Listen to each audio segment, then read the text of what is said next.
Hopefully you've seen our previous video where Tristan explains the basics of SEO. Now building on that, I'd like to tell you about 5 ways you can make your content stand out. Now, to ensure that you remember these 5 steps, all you have to do is remember the 5 vowels A, E, I, O, U.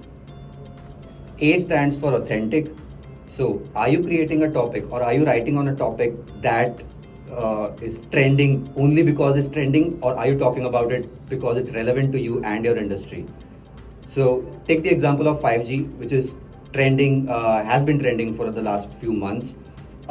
If you belong to the IT or the tech industry, it would make sense for you to comment on it and create content on the topic of 5G.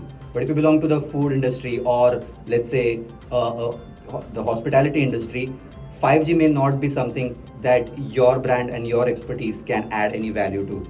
So it's advisable that you stay away from topics like this and pick topics that are more relevant to your sector. The second one, E stands for engaging. Now that you know what you want to talk about, it's important to talk about it in a way that resonates with your audience and at the very least does not bore them or overwhelm them.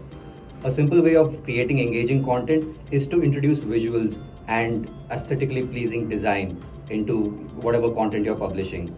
If you're publishing long form content that is purely text based, what you can do is break it into sections that are easily consumable, use section headers that are easily skimmable, and vary your sentence length within paragraphs so that reading becomes a pleasure instead of a tiresome task. I stands for insightful. You need to go beyond just giving information or data to your audience and give them insights that they can use to make decisions or form opinions. You can do that by analyzing the data, finding patterns, and explaining to your audience what the numbers actually mean or what the facts actually mean. Or you can share personal experiences that you or your colleagues have gained and teach something useful to your audience. Now, moving on to O. O means optimized. Ask yourself what platform your content is going to be published on. Is it going to be published on your website, on LinkedIn, or Instagram, or any other platform? If you're going to publish it on your website, make sure it is optimized enough to be searchable by search engines like Google or Bing.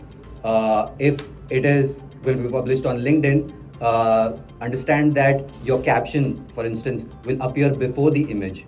So you need to create a caption in a way that summarizes what or sets up what comes after it in the image.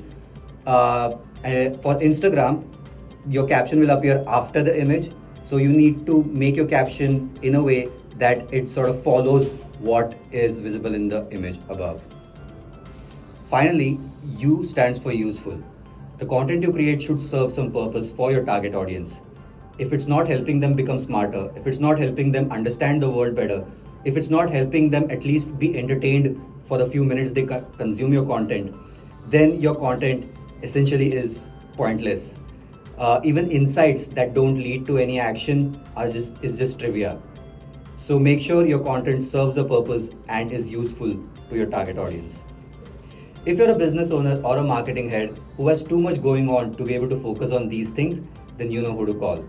And if you're a content creator or a writer who thinks you follow these rules already, then we're always looking for new people to join our team.